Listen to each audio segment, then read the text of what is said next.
Alô?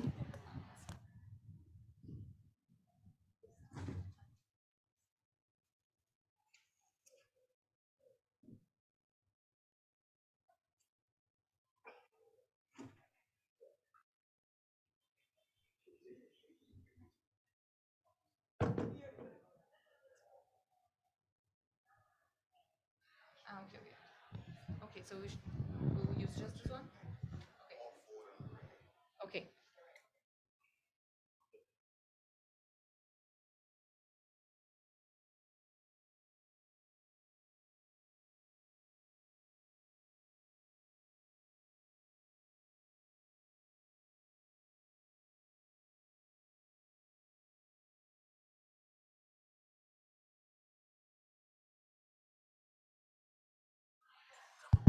Yeah. Hi. Good afternoon. It's a pleasure for me to be here again, participating in the events of the scientific panel for the Amazon. Very special. So thank you for the participation here and also virtually. Just a technical information. We have a simultaneous interpretation through the Zoom system. So probably just click the thing there, so you get access to interpretation in Portuguese and Spanish. And I'll be very short on emphasizing the importance of the social bioeconomy for a healthy and standing forest, of course, including the rivers, but especially including the people. So people with culture, with desires, dreams, visions, and knowledge. So the scientific panel for the Amazon is completely committed in getting access and sharing and really getting to more close to the traditional knowledge, recognizing the crucial importance of the indigenous ancestral and present knowledge to face all the challenges we are now dealing with in this new frontier of the value of nature, what we call this new bio age. So the idea of the knowledge, the value of the nature is something absolutely crucial for different fronts, the political fronts, the scientific front, and the science panel for the Amazon is completely engaged with that, especially giving visibility to what we call the invisible value of nature. So the value of nature is, of course, very visible for the people that live in the forest, but it's not visible at the financial, economic, and business arena. So this transformation of what is invisible for part of the society to something that's completely tangible is one of the challenges of the science panel for the Amazon. So this event has a very important role in this process of giving visibility to this value. I would like to invite to divide the group in two groups.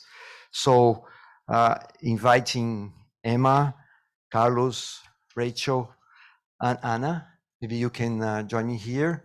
So we can start with a first round of presentations and immediately pass the words to Emma. So Emma, if you can just start, I think we have. Thank you so much, Roberto. And I'm delighted to be with you. And I'm happy that we have this hybrid moment where we have people from all over the Amazon and the Amazonian countries and globally participating. This is a very important issue for the science panel of the Amazon. They have, as you know, work on an assessment of what is the scientific assessment, the state of the Amazon. That's been a major contribution. It's known now as the Encyclopedia of the Amazon. But very importantly, from the very beginning, the panel wanted to contribute also with solutions. They highlighted the importance of the tipping point, and we're very pleased that the presidents of the Amazonian countries have recognized that this is a very serious risk, and they recognize it in the declaration at Belen. But also the important thing right now is to accelerate solutions for sustainable and equitable development in the region. And the panel has been addressing a number of issues. They're going to like restoration as a major issue. But I think very importantly is the transformation of the economy, an economy that has been traditional, extractive since the very beginning, to an economy that is nature positive, and nature positive, people positive, and making sure that the benefits of the new bioeconomy go to the people that live in the Amazon, especially the indigenous people, and the preservation of their languages, their territories, and their culture. So this is very important dimension. A second important dimension has to do with the tremendous potential this bioeconomy could have. And I think in that sense, this panel, we will have the two scientists that have worked on making what are the principles, what are the enabling conditions in order to advance bioeconomy. But also we're going to be hearing from partners like the World Bank and the Inter-American Development Bank, and how they see investment in this area. How can they upscale investment in the bioeconomy? And we'll also hear from Marco to tell some very specific examples of business experiences that are already happening in bioeconomy. So I'm very delighted to be with all of you, and I'm particularly happy that we will also have a dialogue with other partners that are in online. And thank you all very much for coming. And let me just pass down the floor to. Thank you. So now we have the honor to have Carlos Nobre. Carlos is a co-chair of the science panel for the Amazon as a Brazilian Earth system scientist from MIT. He shared the large-scale biosphere atmosphere experiment in the Amazon. Also a member of IPCC, of course, everybody knows Carlos, a global leader in that discussion. So Carlos, it's an honor to pass the word to you. Thank you. Good afternoon to all. Thank you very much, Roberto, Emma. It's a great pleasure to be here. We were also here 1 year ago, also many meetings during the Climate Week. So I think we are advancing a lot. Let me start. Of course, this session is mostly going to talk about the new social bioeconomy of healthy standing forests and flowing rivers. So I'm not going to deal much with that, but I want to tell a little bit about the panel and also one of the nature-based solutions with the arcs of restoration.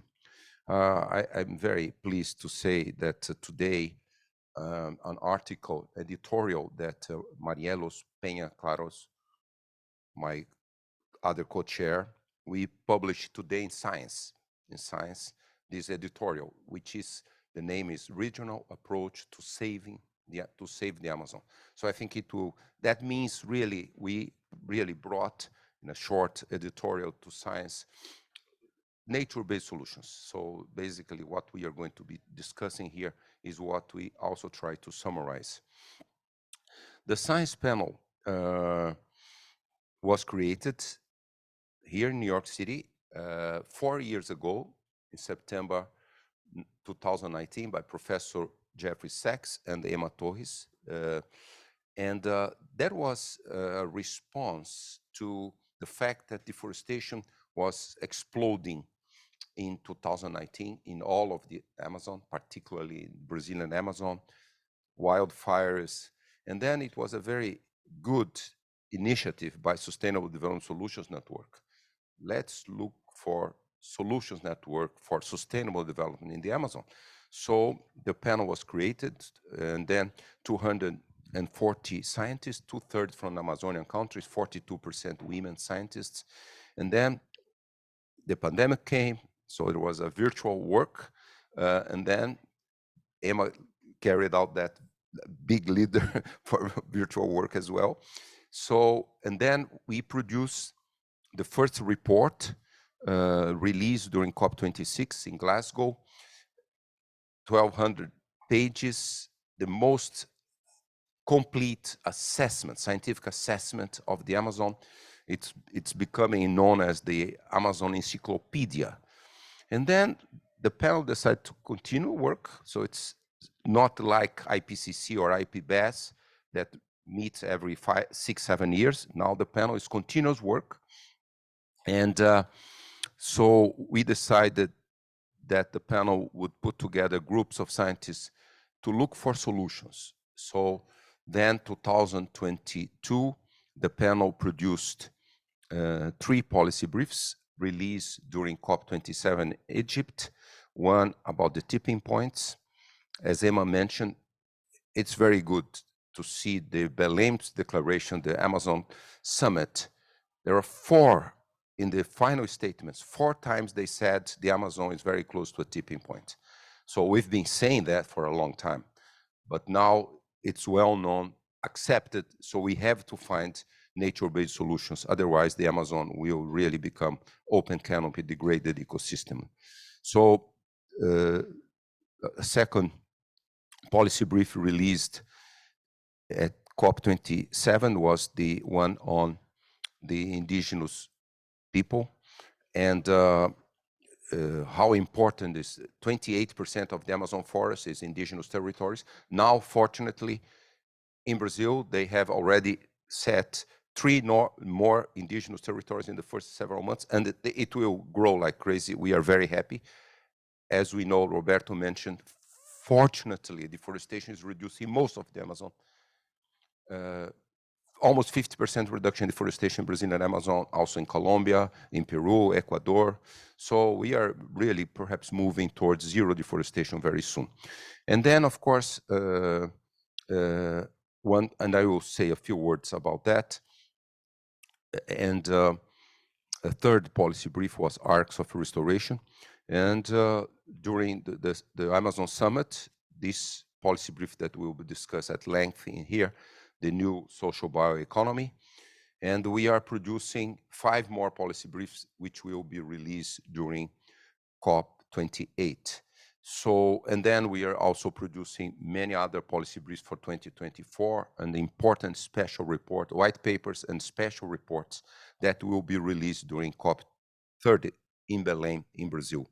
So the science panel is really producing many important science-based information for this new economy for the Amazon and for saving the Amazon. And I will just finish mentioning very briefly this policy brief.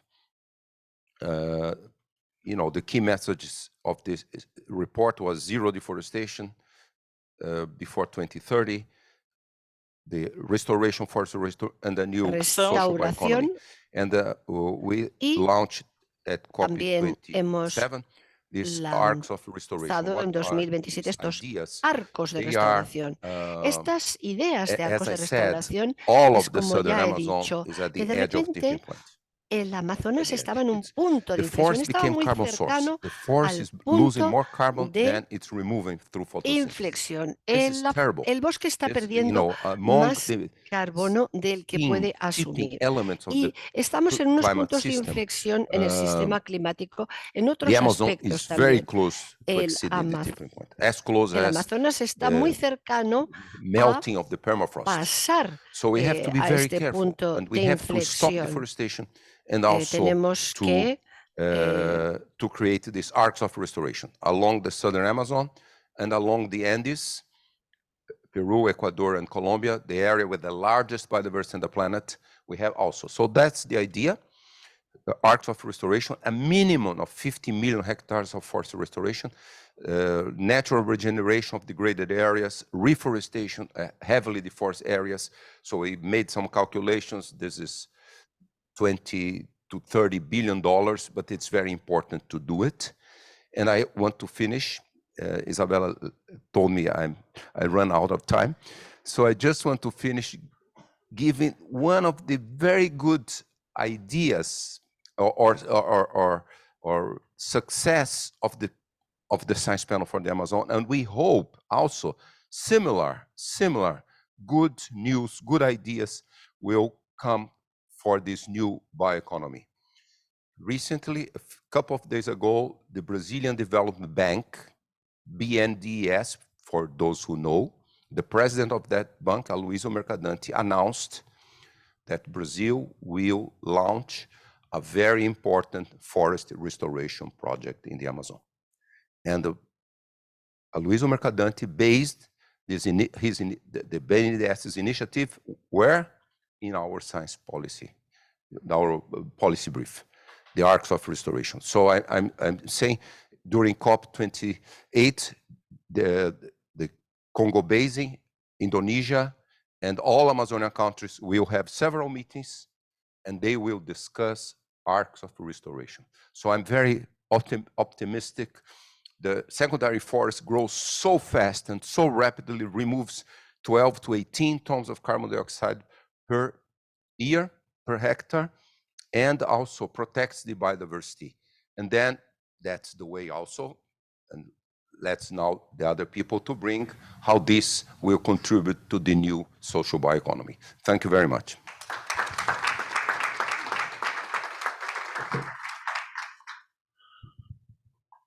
Thank you, Carlos. I think you mentioned a key word in this process, which is forest restoration and not deforestation. So this definitely is one of the most important strategy for everything related to climate change. Very happy to see that becoming concrete. We are somehow trying to bring the reforestation as an alternative for the economic world for very long, and now that is definitely becoming something very concrete. So very glad to hear. And also, as Emma said, bringing this combination of nature, social, nature, positive. This is something absolutely important in this whole process of climate change and development. So the word development is something kind of difficult to deal with, but this new concept of development, combining climate change, people, nature, is something that is somehow around this table. And it's very important to have that also translated into public policy. So it's a very special honor for us to hear Rachel Garrett. She's a lead author and professor at the University of Cambridge, and also a researcher at Zurich University, especially dealing with these interactions between land use and commodities production. So the competition on commodities and restoration and forest and deforestation is one of the most important things that we need to deal with. So very important and very pleasure to hear how all these things will be translated into public policies. Thank you. Thanks. I'll do my best. It is a complex topic. So thank you very much for having me here. I'm here representing my amazing team of co-authors, and especially my co-lead author, Joyce Ferreira, who's from Embrapa, and you'll be hearing from another Embrapa superstar, Ana Euler, after this. And the co-authors represent various Amazon countries. And it's my pleasure to be able to present to you the why and how of this idea of supporting socio-bioeconomies. So I'm going to start with the why. And the main point is that our existing approaches to conservation and development simply aren't working. Although there's been some notable progress in the last year, some reasons for optimism, some sharp reductions in deforestation, we can see that in general, deforestation and degradation across the entire basin has actually been creeping up in the last years. And every year we're moving closer and closer to that tipping point that's been brought up by Carlos earlier. And 18% of the original extent of the Amazon forest has already been cleared. And importantly, 20% of the watersheds have already been impacted by dams and pollution. And this was all done under the guise of supposedly bringing economic development. But our argument in this document and many other articles that we've written is that it hasn't brought inclusive development. It's mostly benefited a very limited set of actors. And you only need to look at the development indicators for the Amazon to see that on average, they're 20% lower than the areas just outside of them, because the value has not come back to those communities. And the largest land use, as everybody knows, in 80% of the cleared areas, is cattle ranching. I've studied this in depth for many years, and it brings very low profits. Some years it doesn't even make a profit, and yet it's occupying a majority of the area. Sorry, this is on some timer, I think. And the other tricky thing right now is that every further amount of deforestation that's happening is now actually undermining the economic value of the existing areas. So this should be of concern to the existing commodity players in the region, because as some studies have already shown, the existing climate effects regionally of forest clearing are linked to, in this one study, an estimated reduction of almost $100 per hectare in terms of lost soy yields. So this is all to say that the Amazon region inherited a very flawed economic development narrative. There was this idea that if you colonized the Amazon, extirpated, removed all the indigenous people, all the traditional practices, and replaced it with modernized agriculture, high value soybean production, wide scale cattle ranching, that this would somehow bring widespread economic growth, but it didn't. What it did create is this landscape where there's fires everywhere, especially in certain seasons. There's ongoing deforestation, forest degradation, extensive cattle ranching almost everywhere in the cleared areas, increasingly commodity cropping, especially soy, illegal mining, especially threatening indigenous areas, and now this wide-scale dam construction. All of this creates a situation where wherever you try to plug a hole with a new deforestation control effort, wherever you try to implement a new little project, you're affected by the wide-scale community level risks. If you try to switch away from fire and invest in something new, you're still exposed to fire risk. So it can make it economically irrational to do the right thing. It's hard to get things done because the existing system continues to favor power differentials between pro-expansion agricultural groups versus conservationists. And this all leads to a system, in light of this growing demand for oil, vegetable oil and meat, that creates these really large speculative opportunities on land. So if you try to just address things through supply chains and change the economic incentives, well, you're still not even dealing with the issue of land speculation, because we've made it more valuable for them to clear this land for no economic purpose except to wait for it to have some value to be sold. So anyway, this lock-in system, this deep lock-in, is why we're now calling for a much more transformative approach. This economy-wide changing of what we actually see as our policy goals, and cultural change around those narratives, new economic models, and most importantly, aiming for better value redistribution and empowerment of vulnerable groups. So this is where this idea of socio-bioeconomies comes in. It is explicitly framing our policy goals around supporting the well-being, knowledge, rights, and territories of indigenous people, Amazonians, and the world through the protection and restoration of forests and rivers in the Amazon. And of course, because we're here for Climate Week in the UN General Assembly, it's really important to underscore how the socio-bioeconomy is so critical for meeting those regional climate targets. And when I talk about changing the policy goals and values, this means we need to stop talking about efficiency and economic growth and start talking about justice and diversity as being our primary goals.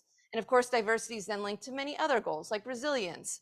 And we have to stop talking about, again, net GDP and all of those aggregate benefits, and more about directly combating poverty and inequality, and aiming to reduce structural inequities in value and power and representation. And this is a beautiful vision of sort of what this could look like, just visually, but more specifically, here are some of the large-scale categories of things that fall into the socio-bioeconomy. Native forest conservation and restoration for carbon and biodiversity payments, native nut cultivation, harvesting and processing, fruit cultivation and agroforestry systems, combined with processing into high-value transportable products, harvesting plant and oils for cosmetics and medicines, sustainable community-based fisheries, and community-based ecotourism. Anna is going to go through specific examples and how they've worked out. It's just to say that one of the co-authors, Eduardo Brandizio, is in part of a network that's mapped these all out, and there's already 200 plus initiatives. This was just the Brazilian part in over 90 plus municipalities. So these aren't new activities, but it is a new overarching approach to try to support these and scale them up.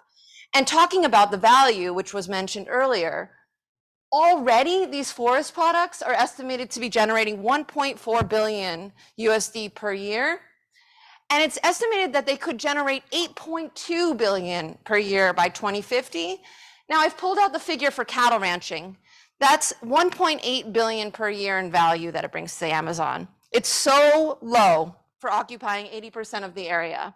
So this is actually something that can be sold even on the economics alone, even if you didn't care about the justice and value redistribution. But how do we achieve this? Of course, we need to continue our current approach. Of deforestation control. So that's pillar number one. It's the foundation. Continue to improve and increase the amount of protected areas, deforestation restrictions, improve monitoring and enforcement. All of that's necessary to safeguard indigenous communities, local communities, and the socio-bioeconomic opportunities. The point we're trying to make here is that we can't think of these conservation as an opportunity cost to cattle ranching and soybean production in terms of foregone profits. We have to think of soybean production and cattle ranching expansion as having an opportunity cost of not investing in the socio-bioeconomy. Sorry, that's a complicated argument to make, but the next thing we need to do is start developing these cross-scalar networks that link into those 200 plus initiatives or more and help share experiences, link them into state, national, and international level processes, scale up international cooperation across Amazonian nations and between countries abroad who care about avoided deforestation and restoration to magnify and share all of these experiences. Of course, all of that has to be underpinned by finance. And so you have to massively increase finance for research and development into the socio-bioeconomy products and processes. And you have to improve the finance conditions to take into account that these are things that have a longer scale return, not as immediate, and have some risks involved. You also need to invest in infrastructure and marketing and value chains to get these products where they need to go. But an important component of all of this is removing the harmful subsidies that are currently propping up soybean production and cattle ranching. Number four, there's a whole element of this that has to focus on circularity at the regional level. So there's a new urban population that's constantly growing, and we need to be linking socio-bioeconomy rural areas to urban consumers and looking at cross-sectoral benefits where you can actually help solve health challenges and educational challenges through linking socio-bioeconomy production. And then finally, put the enabling conditions into place, and this will come out in Anna's talk, strengthen land rights and improve associations and small business enterprises for women and youth. So thank you so much for your time. The takeaways are that the existing ecological degradation in the Amazon has not brought inclusive development. This crisis is fueled by a flawed narrative of what constitutes economic development and how to get there. We therefore need large structural changes, not small incremental approaches that are based around these socio-bioeconomies. And we need a suite of interventions at the same time to achieve this. Thank you.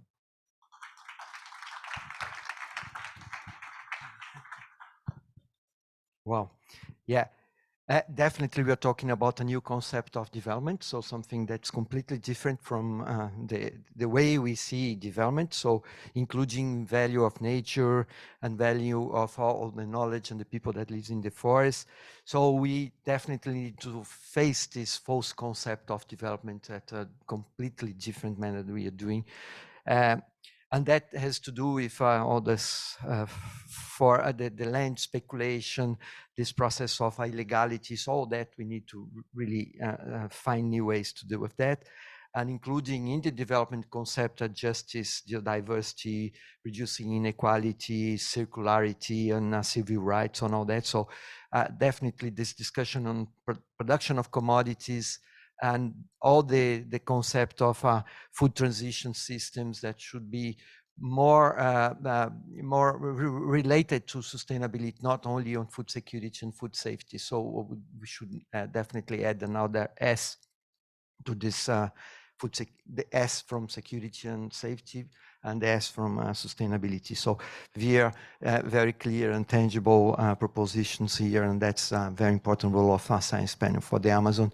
So Anna, maybe you could join us. Anna is an author of and a business executive director of Embrapa, so author of some of those documents and publications of the Science Panel for the Amazon, and very special also as someone coming from Amapá. So Amapá is one of the most symbolical states of the Amazon, so very pleased to hear you.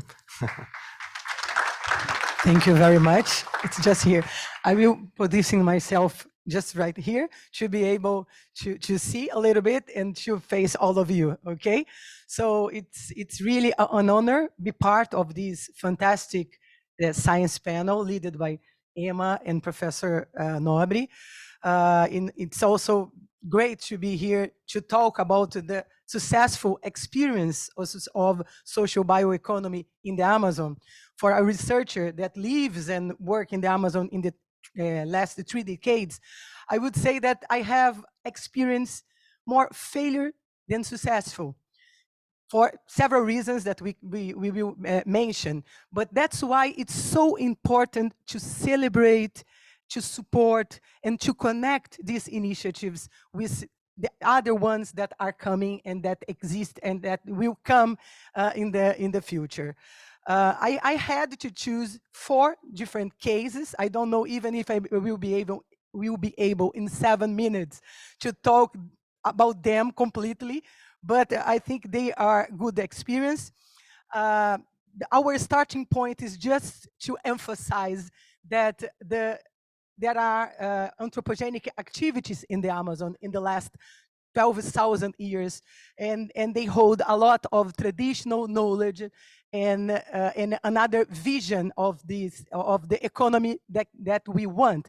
Not only one financial economy, but one economy of exchange, one economy that focus on the well-being of people.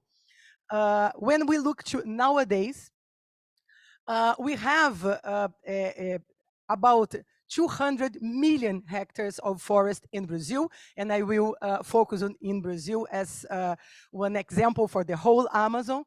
When we talk about common land use, we are talking about indigenous territories, quilombola territories, protected areas of sustainable use, and settlements.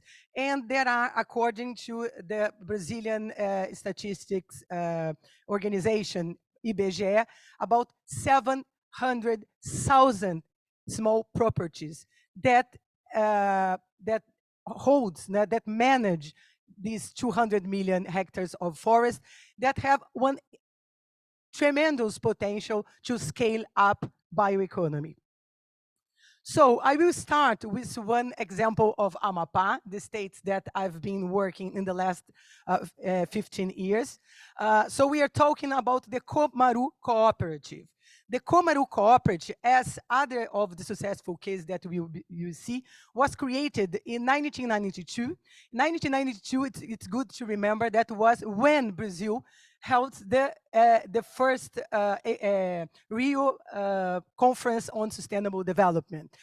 That was one important governmental positioning, and from that point, several cooperatives and initiatives were created. Many of them are successful nowadays. So they have 120 families that are member of the Reserve of Sustainable Development Iratapuru, that has about 700,000 hectares. This was the first experience of ABS contract in Brazil. And part of these ABS investments were driven to use member high school education. Well, okay. So Comaru produce Brazil nuts and breu resin, that's the Proteum epitaphyllum, and the main products that they trade are castanha oil and flour. Nowadays, they search for better market opportunities and fair trades and aims to enlarge the number of products. Another successful experience, also from 1992, it's good to remember because it's a landmark in the environmental policies for Brazil. A lot of funds were driven to support civil society initiatives. So we have a cooperative from the state of Maranhão that has 200 members and 1,300 babaçu nut producers. Main products that they trade are refined babaçu oil for cosmetic and food industries, and babaçu cake for animal feed, and residue for soap making. The main partner of this cooperative is the Central do Cerrado. That's a family farmer trade network, very important, that trades products not only from the Amazon, but also from the Cerrado biome. They have a very interesting experience of canteens that trades more than 2,000 items from family farmers, and they also support education through agricultural family school. They search for fair trade markets, and they are also certified since 1999. A third story comes back to Amapá, and again, Amapá because I've been working there for the last 15 years, and then I'm introducing experiences that I know very close. So the Amazon Buy, it's an interesting story that started with organizations supporting a community protocol under the Nagoya Protocol. So it was the first experience in Brazil of a community protocol.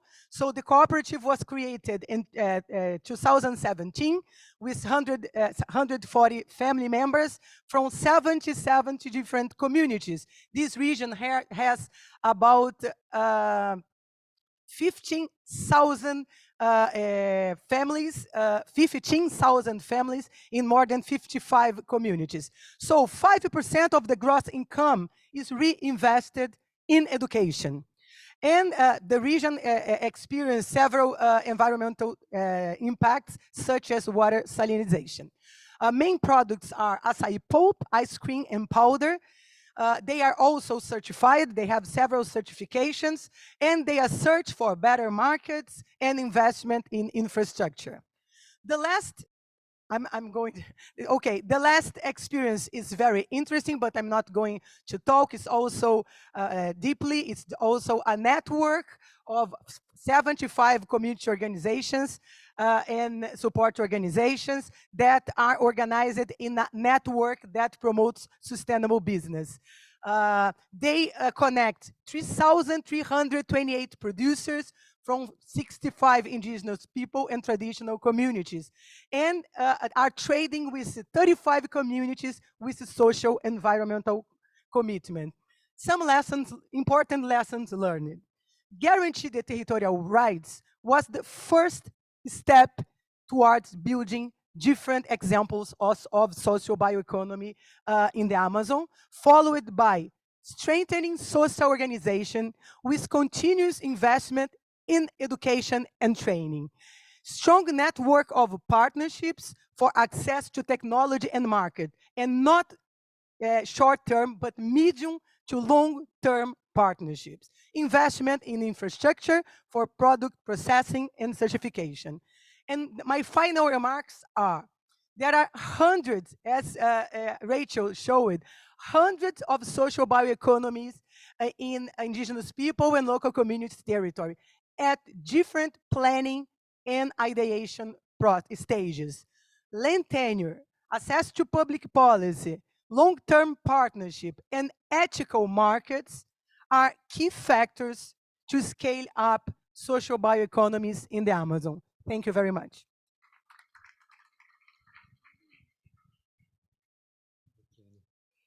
So maybe you can continue inviting the next speakers, Ana, Yves, José Gregorio, and Marco, to maybe you can join us here. Well, or yeah, please. At least people can see you there. Yeah, I think Anna just brought the reality and real cases, which is crucial, and especially dealing with these territorial rights, one of the most important things, the social organizations and networks, and facing the challenges of accessing the market at a reasonable scale. So this type of approach on finding the economic equilibrium for this type of initiatives almost absolutely crucial. We can continue now with Ana Maria. Ana Maria is a Colombian national who has worked since 2008 at the World Bank in conservation and sustainable development projects in Africa and Latin America. Currently a coordinator of the Amazon Sustainable Landscapes Program, and also connected to Nature Conservancy. So please, Anna.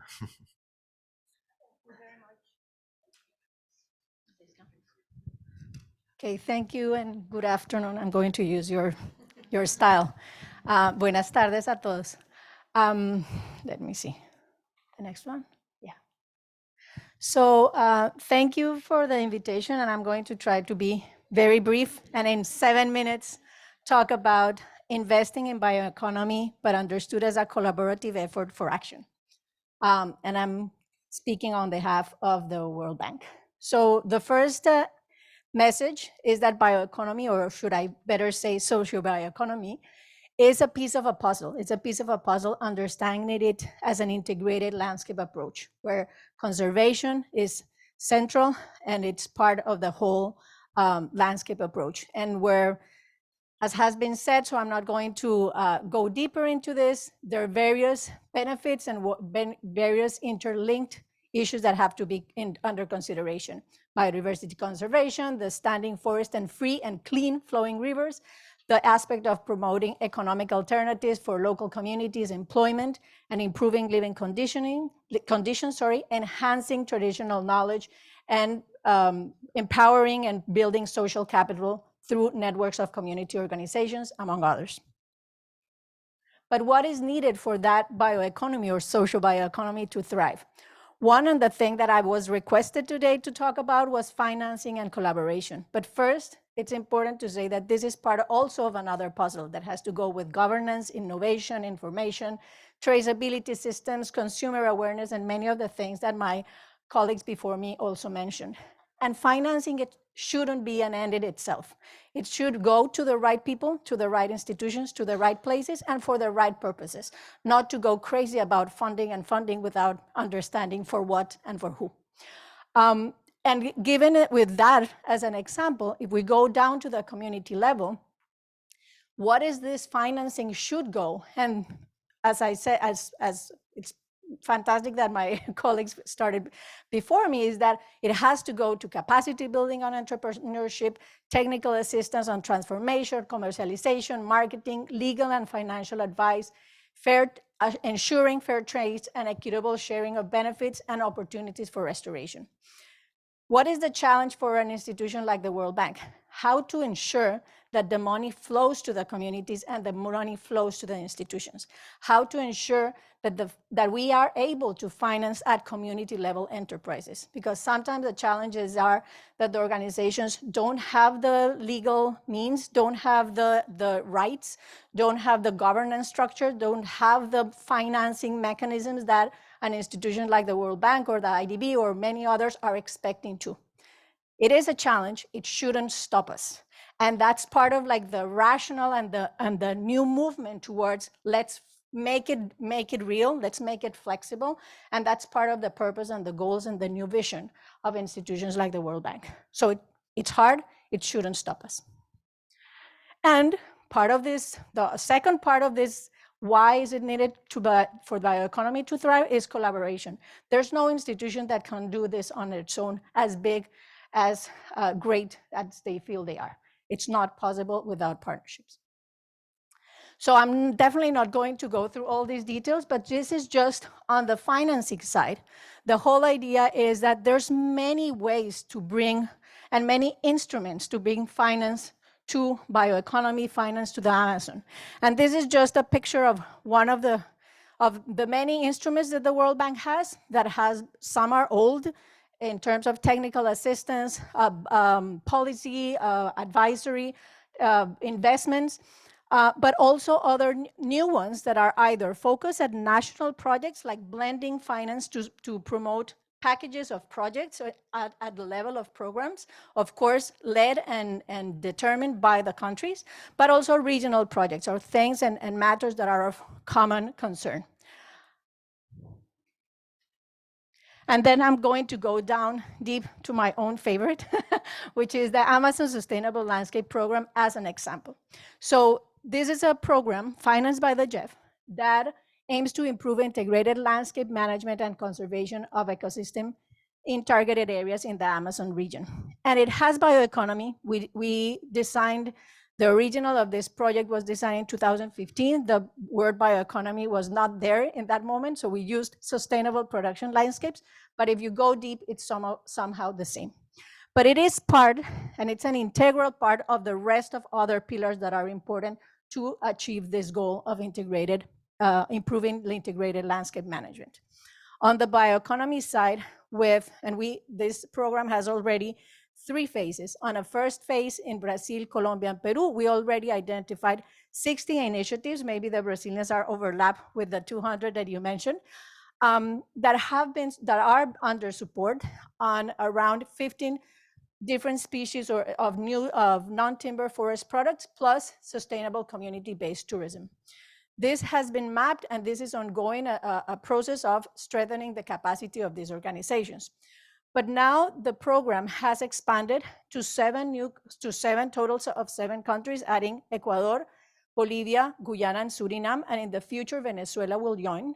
So under that perspective, we will have a broader map of those initiatives, and the idea is to prepare a capacity building strategy so that those organizations, considering their different levels of capacity, can reach the point of being sustainable, can reach the point of them being the ones directly accessing the funds, from the private sector, etc. But going even beyond, besides the ASL, or broader than the ASL, and building on the results of the ASL, the World Bank has designed a new Amazon program, which is more comprehensive, but it includes, again, the idea of bioeconomy or strengthening sustainable economic opportunities. This is bringing way more financing resources. It has expanded the scale, and it's already understood as part, together with other critical forest biomes in the world, as a global public good. Because one of the things that it's important to highlight is that on this all Amazon interventions, the World Bank has brought all the experience from the other areas of the world, other critical forest biomes that are around, and they also need to be protected and conserved. But again, I close with what I said. There's no way this can be done on our own. So it is important to use the convening power for effective partnerships, first and foremost with the governments, the civil society, the scientific community, and the World Bank has had the pleasure to partner with the Science Panel for the Amazon for the last year and hopefully for the years to come. The donors, the ASL has a working group of donors, bilaterals, multilaterals, and foundations that are investing in the Amazon, and it's an active technical working group. It's great that Yves is joining us. The World Bank just recently signed an MOU, a Memorandum of Understanding, with the IDB to support 3 areas in Latin America, one of which is the Amazon, and among the things that we are going to work together is on issues on bioeconomy. A Memorandum of Understanding, I think it was signed last week, with Banco de Brasil to support building new opportunities for bioeconomy in Brazil, partnership with CAF, and of course many other networks in which the World Bank has had the privilege to participate. So thank you very much.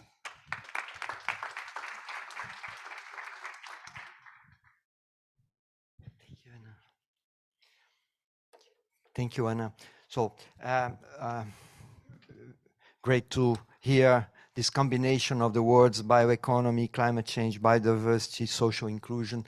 That's is obvious for the majority of us, but this obviousness is not yet completely translated into action. So it's great to see programs from the World Bank and IBD involving words like finance, combining words like finance, governance, innovation, traceability, consumer awareness, capacity building, benefit sharing, and especially this process of this concept of landscape approach. So really, I think that's the direction to go. So maybe we can continue now with Yves. Yves is the Sustainability and Inclusion Senior Specialist at the Inter-American Development Bank, an ecologist fully dedicated to this process of inclusive development in the Amazon region and connecting that with geospatial information. Thank you very much. Thank you so much. Good afternoon. So thank you so much for the invitation, Emma, and also Carlos and all the rest of the team, and very honored to be here with you.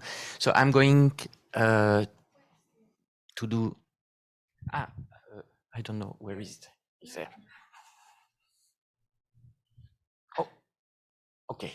So thank you so much. So today I'm going to talk about maps as basically enablers to promote this bioeconomy in the region.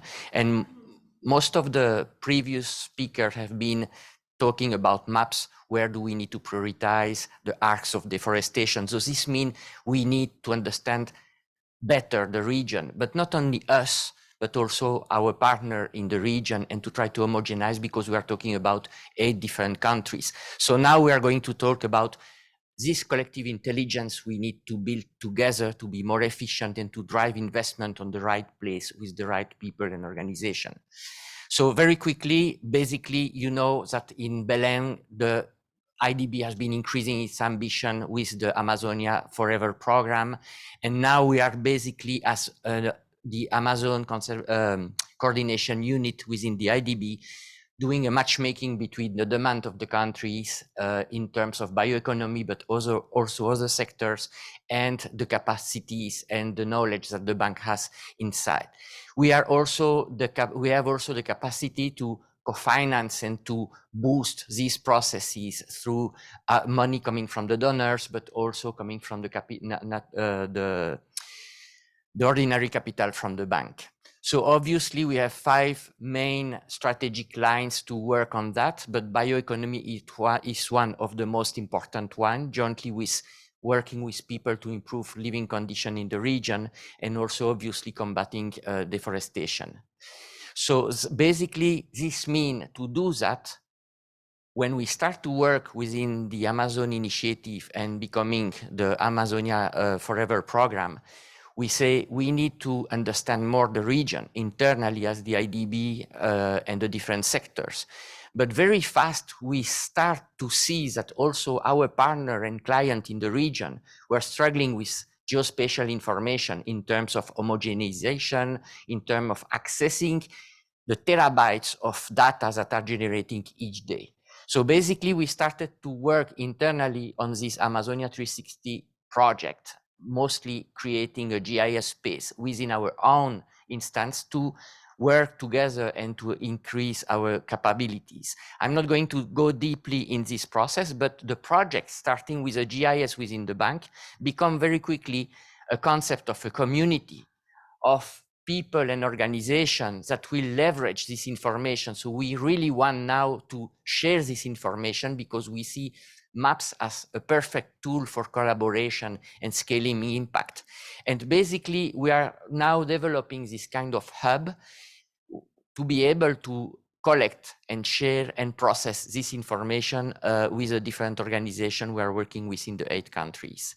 For example, we are working in Colombia, and this is a project that has been introduced to us through Gregorio and Koika, and we are working with a very innovative project in Colombia with OPIAC on the way that we want to create the first indigenous fund to support the Planes de Vida in Colombia, basically working on tokens and NFTs related with the virtual representation of the territory in Colombia. We are also using data and geospatial information internally and with our partner on the field to define also strategic line to work in 3 border areas in the Amazon region. This means working with integration and also with different kind of strategies.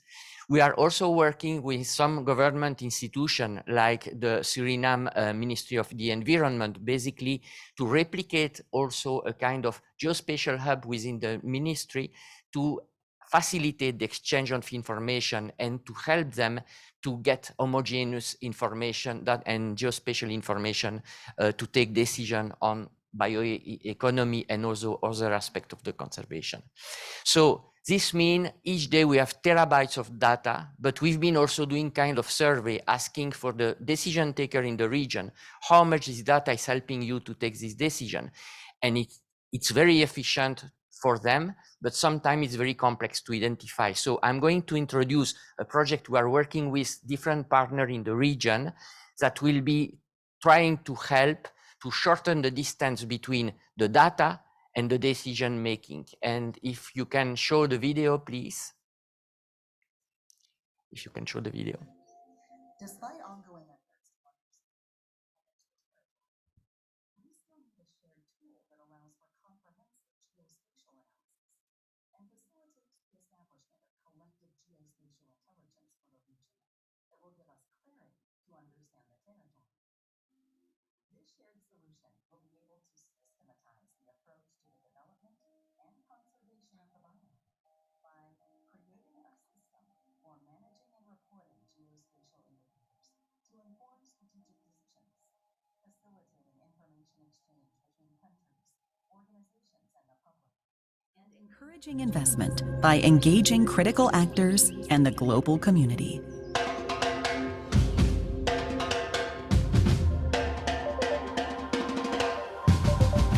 At the IDB, we are taking action through the IDB Amazon Initiative by building the first pixelized map of the entire Amazon basin, called Amazon Grid.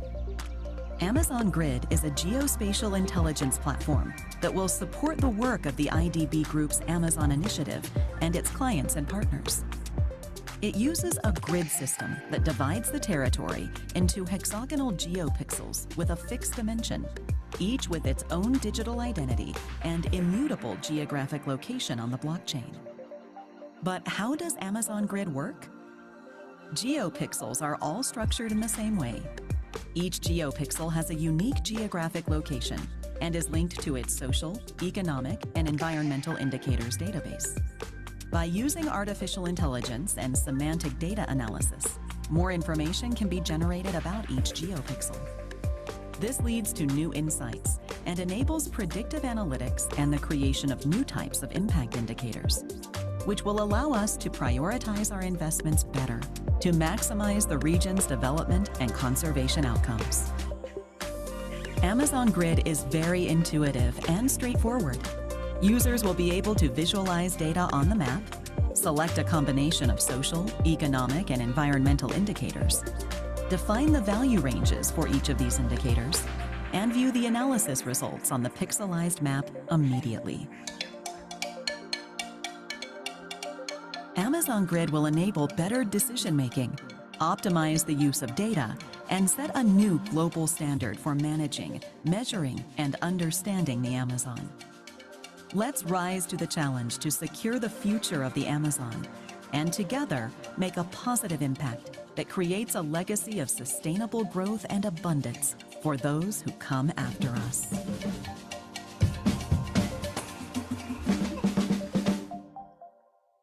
Thank you so much.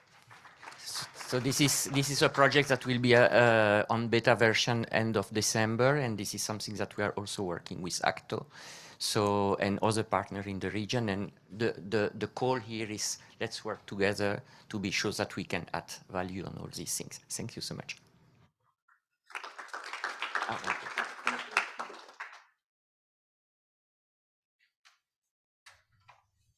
Thank you, Yves. It's great to see. It's a privilege to experience here in this room this link on what we call this high technology involving, you know, artificial intelligence and data analysis and all that. And now we have also the privilege to link that to the indigenous knowledge. So I'd like to invite José Gregorio Mirabal. He's a former coordinator of COICA. COICA is an organization that acts in the 9 Amazon countries: Peru, Bolivia, Brazil, Ecuador, Colombia, Venezuela, French Guiana, Guyana, and Suriname. And his works basically on the promotion of the rights of the indigenous people, the connection of the ancestral and indigenous knowledge, and collective intellectual property, which is absolutely crucial in this process. So thank you very much. Great to have you here.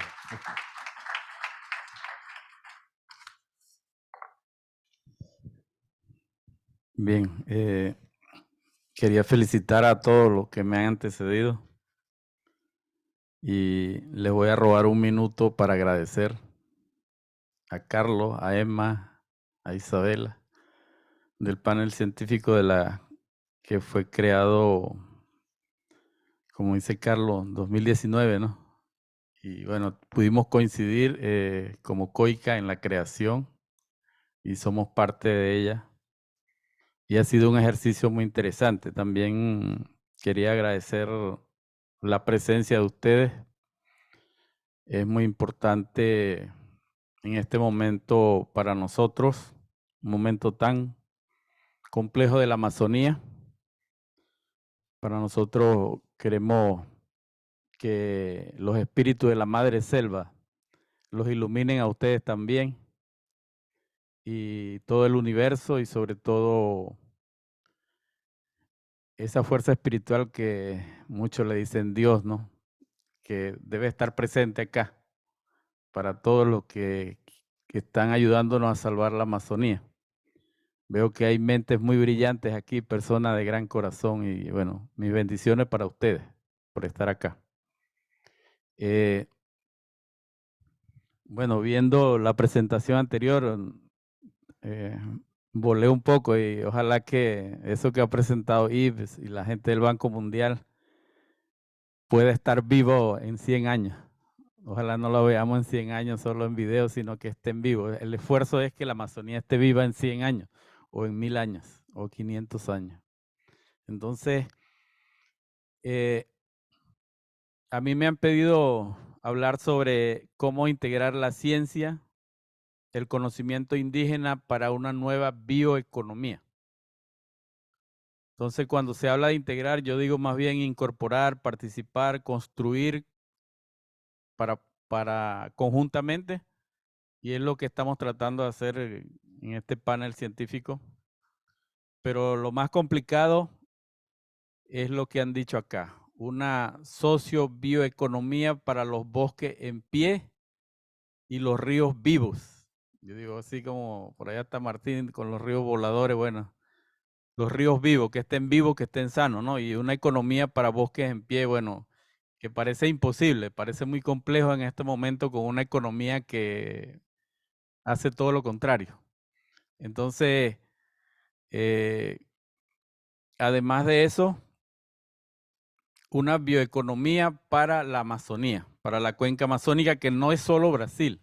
La cuenca amazónica son los bosques de Venezuela, de Colombia, de Perú, de Guyana, de una colonia francesa que se llama la Guyana Francesa, de Surinam. O sea, cualquiera de ellas que falle, la Amazonía se cae. O sea, está súper conectada. Entonces, no es solo Brasil. Yo quería recordar que nosotros venimos participando, y aquí tengo los documentos que entregamos a los presidentes en la cumbre de Belén, y en la cumbre de Leticia, y en la precumbre que se hizo en Belén antes. Tuvimos la oportunidad de participar y entregamos un documento, y en eso me voy a basar con la posición de la COICA en este sentido. Entonces, en la cumbre de Belén, los presidentes se plantearon 113 objetivos, que yo creo que no se van a cumplir, 113 objetivos para salvar la Amazonía. Yo digo que con solo 3 que nos pongamos de acuerdo, yo creo que podemos hacer algo.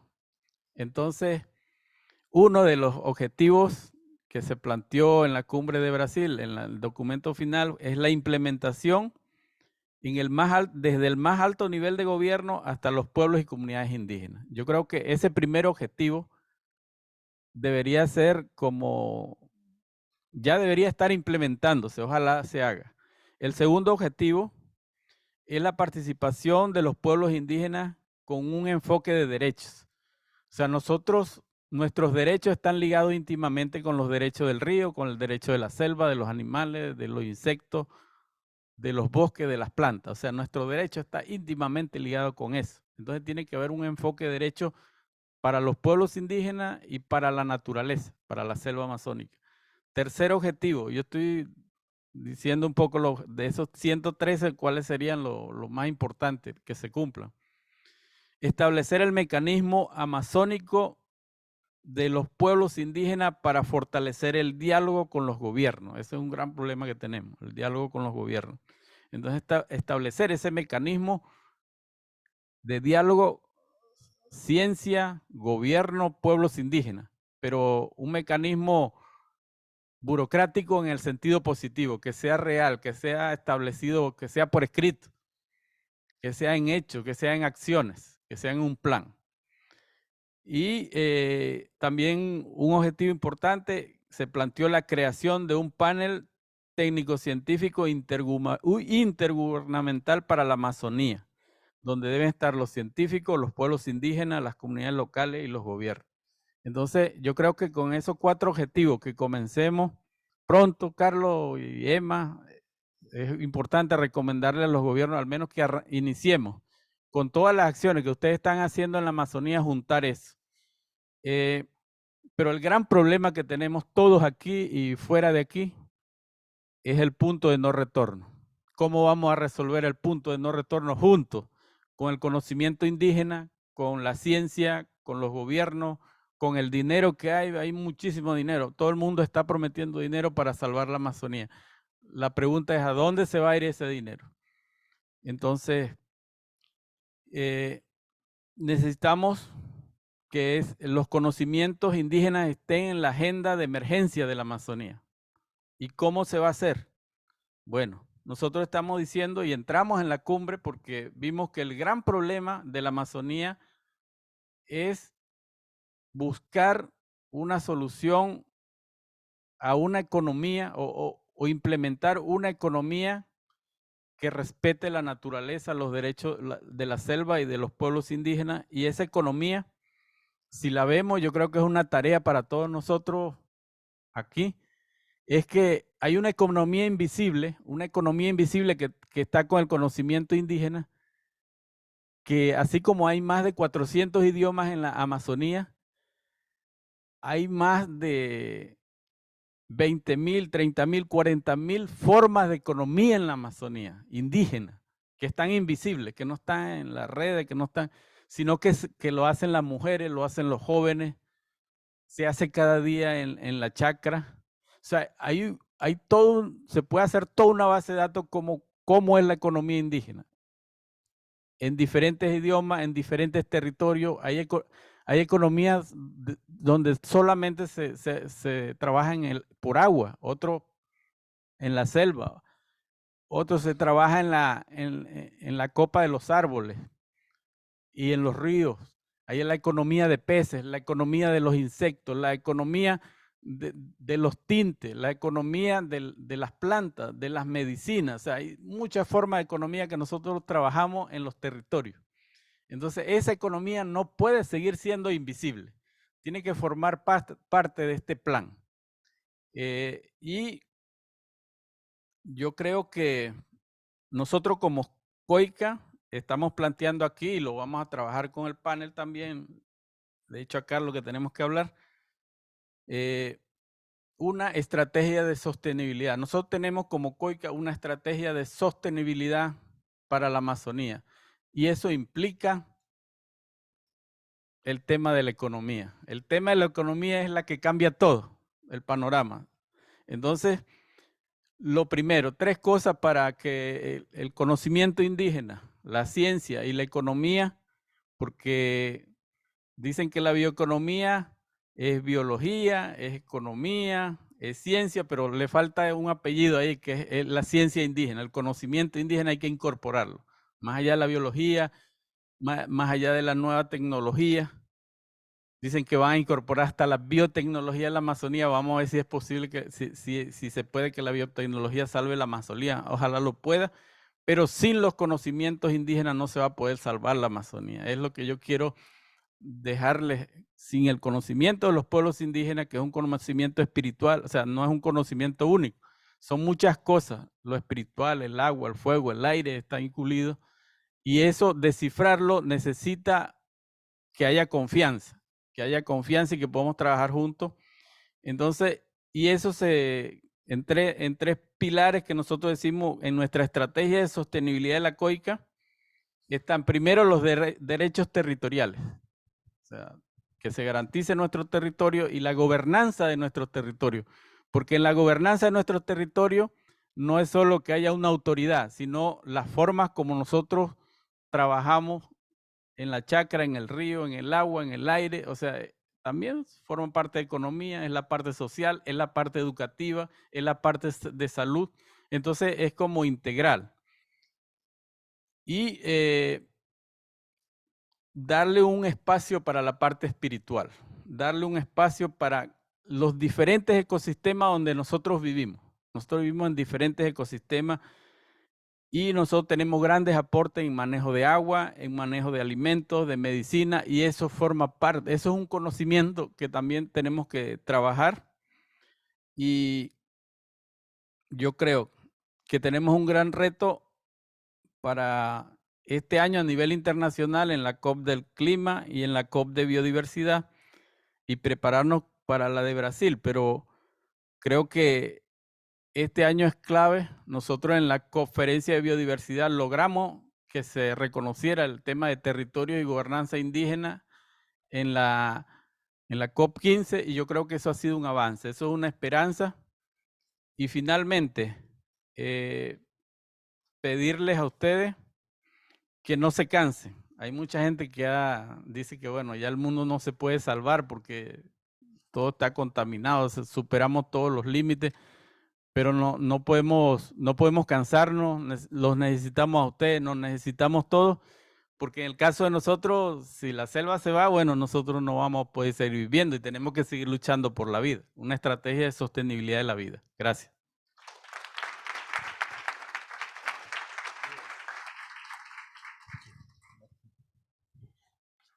Yeah. Well,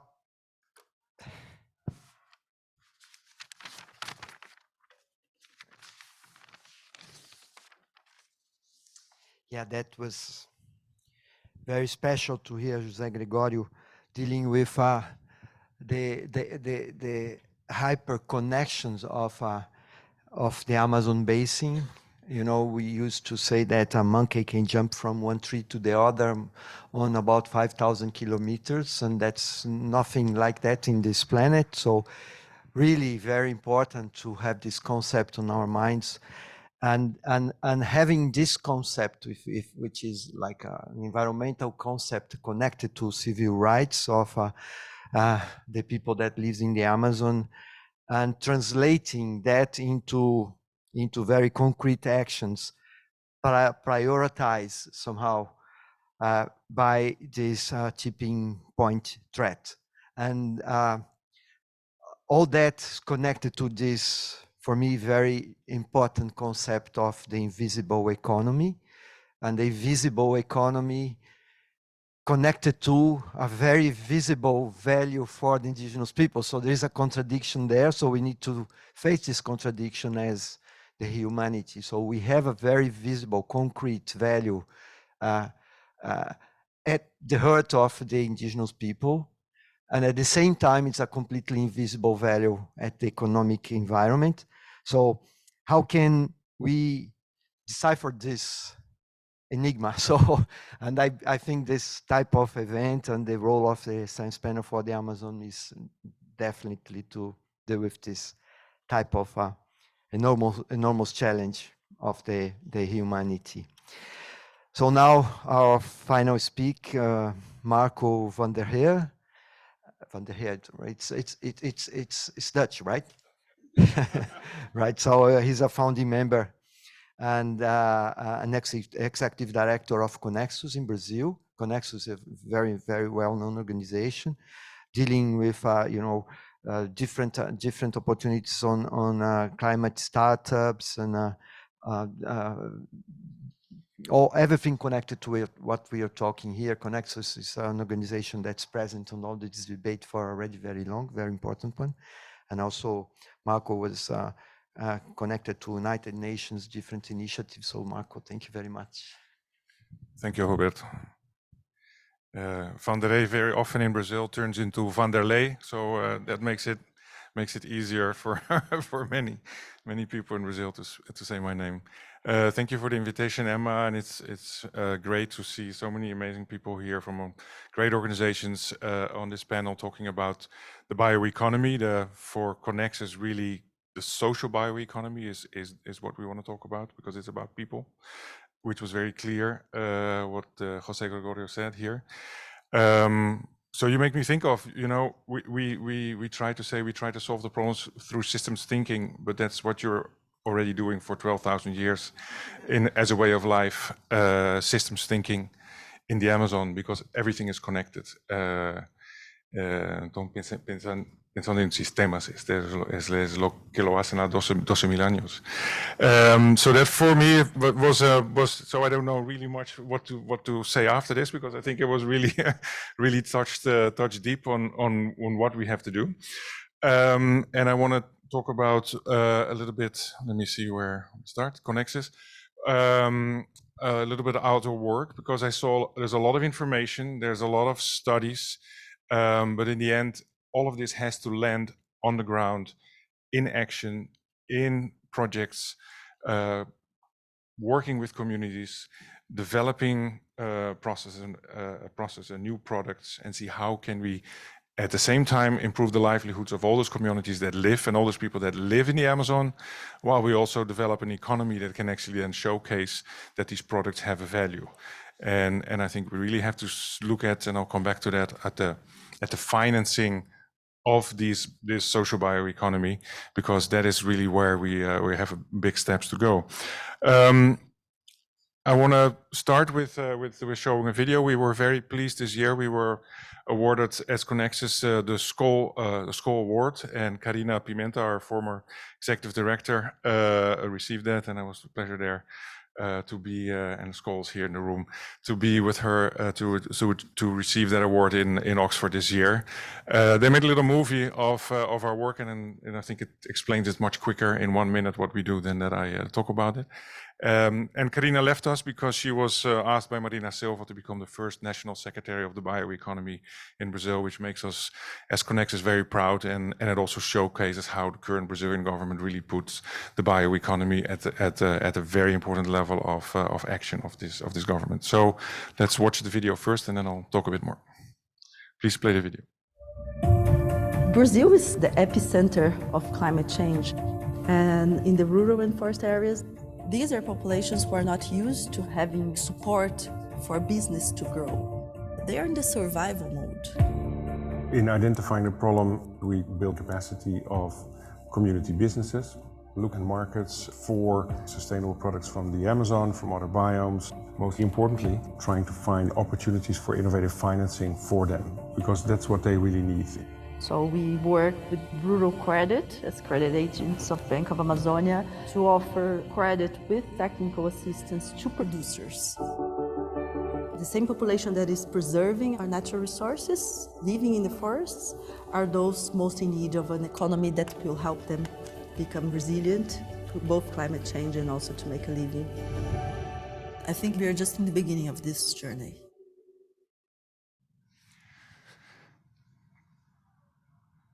So that's what Conexsus does. We try to work with ecosystems on multiple areas in the area in the Brazilian Amazon, with cooperatives, communities, associations. We help to build their capacity so that these organizations can learn how to become a business. They need financial administration work, how to manage supply chains, how to manage their land, how to be producing on a regular basis, how they can bring those products together, and how we can then at the next step add value to those products by sometimes bringing that to urban areas, which is really important in the Amazon region with 25 million people living in urban areas in Brazil. How can we connect those products into bioeconomy, social bioeconomy industry complexes? Those are very small still, but we can see how we can bring it there and bring the products. And I think Rachel explained it very well in her presentation. I would like to have a conversation afterwards anyway about that, how that works and how that can be done. We are doing this. We grown over the last 5 years from 2 people who had an idea, Karina Pimenta and Vomir Ortega, together with a group of another 40 professionals. We created Conexsus, and we are 70 staff now, working all over the country in providing those services. So it's about the capacity building of those organizations. It's bringing financing to those organizations, because the banks in Brazil don't provide necessarily all the funding to these organizations. Very difficult to get that. They don't have collateral, and we help them with that. So we created a whole credit mechanism for them. And the last piece is, how can we get those products to the market? So we work both at markets at the local level, regional level. There was an example of the Central do Cerrado, given by you, which is a partner, and we're supporting them to actually build that capacity. And how can you deliver those projects? Oh, that's very fast. How can you bring those products to the markets? And they, for example, now have a relationship with Carrefour in Brazil, and a gondola where they put a lot of the different products that come from the social bioeconomy in supermarkets. In these last few years, we've worked with more than 300 organizations. This is 58,000 people, and that means families then. About half of them in the Amazon region. We also work in the adjacent biomes, specifically Caatinga and Cerrado, which is very important because the biodiversity is high, and sometimes the deforestation even higher in those regions. We've delivered more than 30 million Brazilian reais in credits to those different community businesses. We work with the Banco da Amazônia to deliver PRONAF, which is a subsidized credit scheme from the government to local family agriculture producers.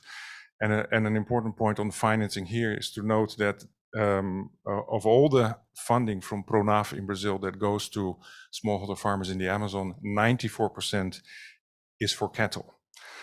So if we really want to change and create a viable social bioeconomy, we have to change the systems that our financial institutions operate with, and to give them the tools to do that. They have the tools, but it's way more complicated to apply for the funding for social bioeconomy effort than to get cattle. And we already saw that the cattle actually doesn't really add a lot of value to the family income, and the social bioeconomy can do that. So we have to work on those strategies to change that. So we're trying to do that with BASA. I know the IDB is also doing that. We have been working on it together. And what we do, we try to unlock private capital through blended finance mechanisms to actually bring more capital in to provide credit schemes to these many cooperatives we work with. And the end of last year, beginning of this year, we launched the CRA, which is a rural agricultural credit note, through which we brought in 17 million reais. 12 million was private capital, and the other 5 million was used in different layers underneath with a guarantee fund in order to attract that funding. This is working very well. We only have 0.7% 0% of default rate. So it shows that these businesses are viable as long as you provide with them the technical capacity to grow, to understand how to manage a business. And therefore, we'll be looking forward to launching a bigger fund by the end of this year, which is probably in the value of about 50 million reais, which is $10 million in a similar way of a blended finance mechanism. Lastly, I would like to say, and the IDB is here, we're very pleased to launch a new project. We signed the contracts today. Sometimes it takes many years to develop a program, but we're very happy we got there.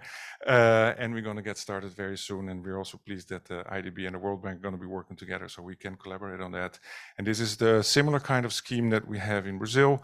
We're going to work in Colombia, Peru, Ecuador, Guyana, and Suriname, working on those same 3 areas of capacity building of cooperatives and community businesses, bringing credit to those and innovative finance mechanisms and working on markets. And this is great because we can really look at many of those products that we are working on from a pan-Amazon perspective. And I think you mentioned the word collaboration. Collaboration is key because none of this can do it alone. We really have to work on this together to change that. And maybe to close off with, I think on the financing for these kind of mechanisms, not only in Brazil, but across the region, we have to look at how can we get the public institutions that support development. And the example I want to give is when I was in Santarém in the middle of the Amazon in March. If you go to Santarém, you don't land in the middle of the Amazon, you land in the middle of a field of soy and lots of soy. And then many kilometers afterwards, you get to a forest. On the way there, you can see all the shops, you can see selling the agricultural equipment, the banks that provide the financing, the governmental institutions that support the soy production in the Amazon. How can we bring all that money from Embrapa that's being invested into soy, how can we bring that money into investing in the bioeconomy? Let's change those mechanisms. If we really want to get there, if we want to have an Amazon to live in, as Jose Gregorio to said, not only for the indigenous people, but actually for all of us, so we can breathe.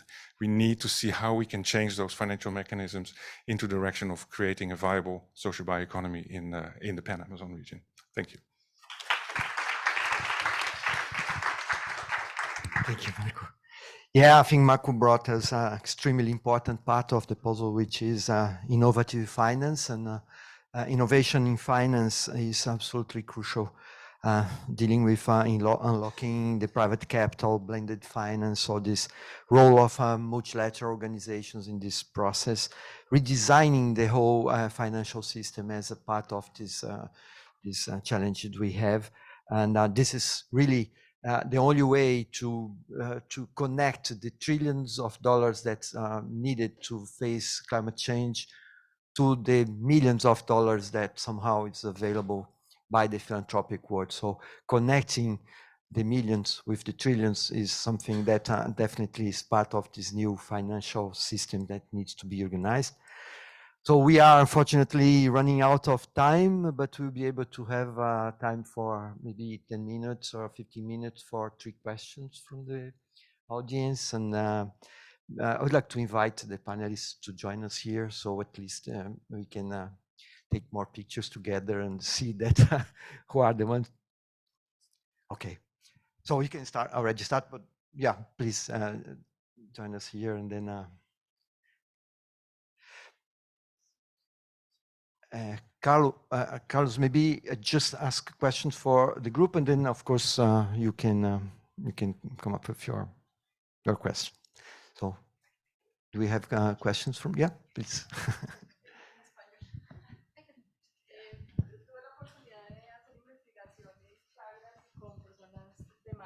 Digamos, madereros. Y una pregunta que surge es cómo lograr bioeconomía con biodiversidad, es decir, cómo no volver un producto, veía muchas fotos de azaí, en un monocultivo y no cómo implementar lo que hablaban sobre temas de chagras, donde en realidad pues, se incentiva la biodiversidad, pero con muchas cantidades de productos. Entonces, ¿cómo lograr ese reto para no irnos solamente o incentivar un solo tipo de producto que tal vez pasaría lo que pasó en cauchería, y es que volvemos solo a sacar un tipo de producto de la Amazonía? Esa sería mi pregunta.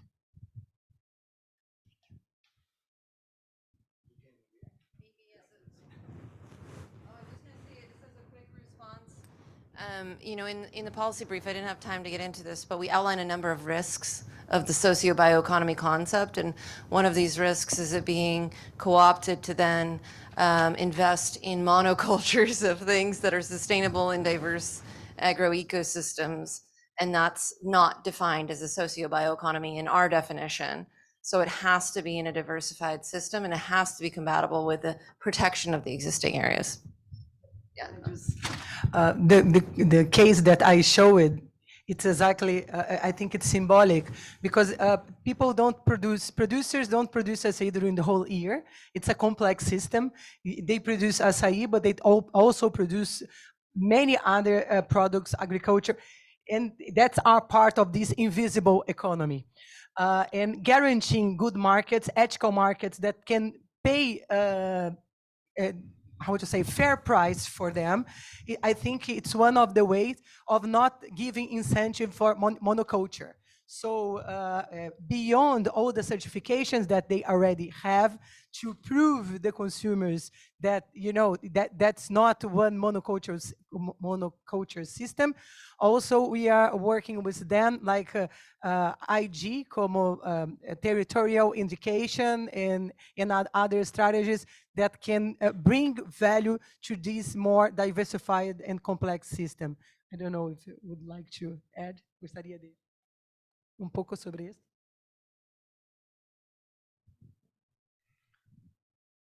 Yo creo que el gran aporte de cualquier empresa, de cualquier emprendimiento, cualquier proyecto de ciencia o de economía, es precisamente pensar al revés de esta economía. O sea, cómo una economía permite que la diversidad pueda seguir viviendo, que la vida pueda ser sostenible. Yo complementaría que sumado a lo anterior, es muy importante tener sistemas de trazabilidad para poder efectivamente comprobar que son productos no de un monocultivo y que cumplen con todos los estándares, con todas las características que lo hacen definible en sociobioeconomía, pero también desde el punto de vista de los consumidores. Es necesario generar la educación en el consumidor para poder identificar que no es lo mismo comprar diferentes productos y generar ese valor de lo que son los productos amazónicos que vienen de unos esquemas de policultivos, de chagras, etc. The indigenous people use more than 3,000 products of the biodiversity in the Amazon for 12,000 years. Some good cooperatives in the Amazon today, agroforestry systems, they produce more than 100 products. Much more lucrative, much more productive. So we have to move in that direction. Yeah, I have a question. You know, Marco raised this issue, a question to Ana Maria and Yves, which is making an analogy. We are facing the worst crisis humanity has faced, climate change. 70% of global emissions, fossil fuels. Subsidies for fossil fuels, much, much more than renewable energy. Subsidies, Marco said that, subsidy for cattle, for soy in the Amazon, much, much more than subsidy for this new social bioeconomy. Please, how the banking system can solve that? Yo, tú primero, que primero. Quiero que responda. Well, I think it's the power of the making the case of how important, making the numbers, making the case like what you were saying on the studies. Those subsidies are not generating GDPs, are not generating reduction of poverty, are not generating a shared prosperity. So one of the things that I was saying is that for these big institutions like the World Bank and the IDB, it's a huge transformational change also within itself. And things are happening and things are changing. The leap afterwards is to deliver that in policy changes. It's not the World Bank and the IDB who will change those policies, but it is part of, like, we are part of a system that now is pushing for those policies to do the right thing. And clearly admitting and everywhere stating those harmful subsidies are not helping anyone. Yeah. Yeah, you can go Carlos, yeah. Go ahead. Yeah. Yeah, I think you're very right, and I think this showcases that the whole planet is one system in that sense, because it's not only the subsidies in Brazil that go in the wrong direction; it's the subsidies in my country as well, in the Netherlands, that go in the wrong direction. The government figured out last week they thought it was only 4.5 billion euros a year to fossil fuel subsidies. They figured out it was 46 billion a year, while the climate action plan from now until 2030 was 28 billion. So we're never going to solve the problem. On top of that, all the cows and pigs in the Netherlands eat soy from the Amazon. So we have a big problem in the Netherlands contributing to that problem. So this is really looking at this at the global scale. How can we change those financing flows? Because if we don't do that, we can never solve the climate problem. Just to comment on top of what Ana Maria was saying, I think also something very good what is happening, it's institutions are changing. So for example, and I know also in the World Bank is the same thing, in the IDB now with this program, basically it's not an Amazon unit. It's the message from the president of the bank is, guys, everybody must be in it.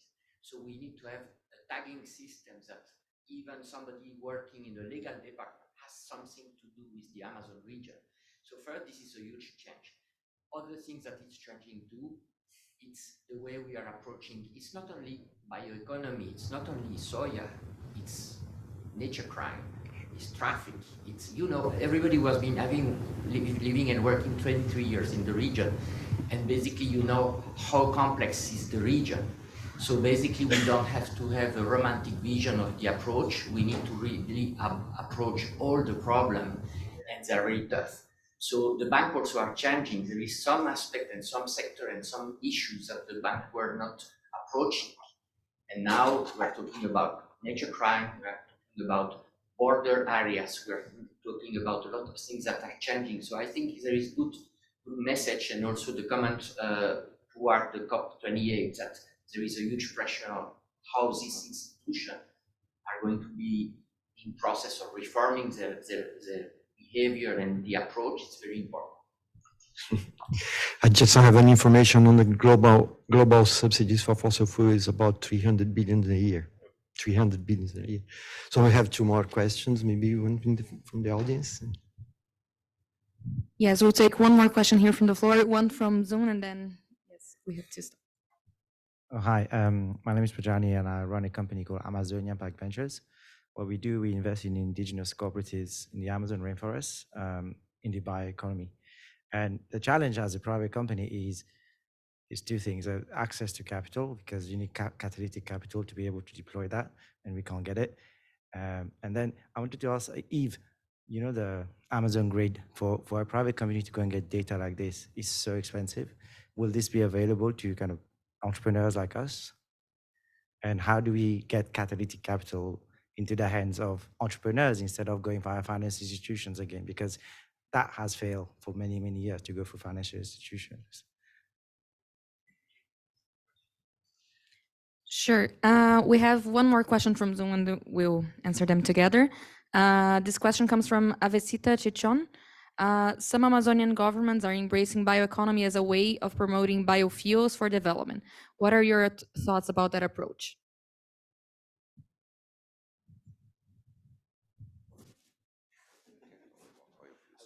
Respond on the Amazon grid question. So yes, the idea is to build a public regional good with this platform. So we are not going to be alone working on that. We are already talking with Acto, with other different partners.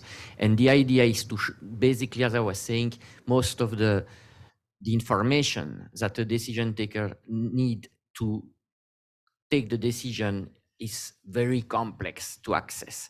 For example, you need to have an interface on GIS and things like that. So basically, the idea is to have an easier access, not to go on the deeper way to take the decision, but at least to drive information on homogeneous data. So for example, we've been working on a map that is a map of deprivation, flooding risk, and density of population in both Suriname and Guyana, and it was very consistent. So it's very easy to use, and the idea is to make it available to everybody. So obviously there is no way to restrict some accesses to the platform per se, but we are going also to aggregate and work on public data.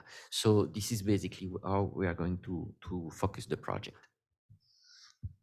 If I just want to make a comment on the biofuels, Avesita, yes, we have to be very careful. Monoculture driven for biofuels, this is sugarcane, this is corn. We have to be careful. In many areas, even in the Amazon, production of these biofuels may lead to more deforestation. However, biofuels from green hydrogen, then tremendous potential. Green hydrogen, solar power, generating electricity, electrolysis, and green hydrogen. Green hydrogen can be fantastic for the future. So anyway, I'm just saying green biofuels, green hydrogen, it seems tremendous potential. We have to move in that direction. Sugarcane, corn, we have to be very careful. It's drivers of deforestation. Yeah, maybe just to answer on the financing part, and it links back to the first question as well, and this last point. A book I read 30 years ago from Vandana Shiva was called Monocultures of the Mind, and I think that is something that we suffer from as a collective humanity in the way we approach. So we really have to think of the diversity of the products we have, the diversity of the peoples that are in the Amazon, the incredible amount of different organizations, and there were mentions of 250, 300. I think there's probably 4,000 or 5,000 community businesses within the Brazilian Amazon alone, and only look at the Pan Amazon. But they are at very different scale of development. So we don't only need financing to get the bigger ones running, but we also need to have still a lot of grant capital, both from governments and partners, to work with this much larger number of organizations and smaller ones in order to help them to have better livelihoods at the local level and see if they want to, because not even all of them will want to, develop businesses out of that. And then the larger ones, as I said before, I think it really it is about how finance institutions very often look at risk, and they think we will not finance these kind of community business because they don't have collateral, and so therefore we have to be, on the one hand, very inventive to build blended mechanisms. On the other hand, it's a call for financial institutions to be understanding that the risk is to be taken, because if they don't invest in these kind of businesses, we might end up without an Amazon, which is, I think, feel much riskier for the planet. Can I just add one point? I just want to use this entry on energy to make one more point. So it kind of got lost. Is that in the policy brief, we talk about this need for electrification in the Amazon and the critical infrastructure that you need to support the socio-bioeconomy. And I think we shouldn't lose this point about finance needing to go to wide-scale infrastructure like electrification, because rather than distributed biofuels, because if we're going to invest in something that like electrification, it has a lot of co-benefits for many different sectors, and in particular, it's necessary to establish this like cold chain and processing capacities to actually keep the value in the Amazon, rather than just exporting things before they're processed, or only things that are not very perishable. So anyway. And just an announcement: pay attention during COP28. Science Panel for the Amazon will release a very important policy brief, sustainable infrastructure for the Amazon. So thank you very much. I'd like also to now to invite Emma Torres to the final comments. Thank you very much. Thank you, Roberto. Thank you very much to all the panelists. This was a very rich, fantastic discussion. Thank you also very much. I mean, I've been in many panels this week.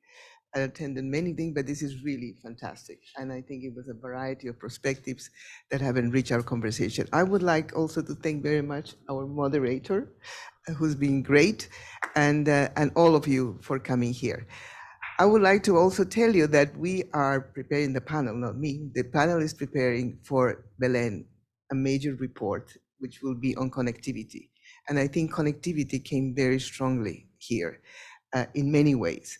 So I think it's going to be a very rich contribution from the panel to this conversation on the Amazon, for the Amazon we want.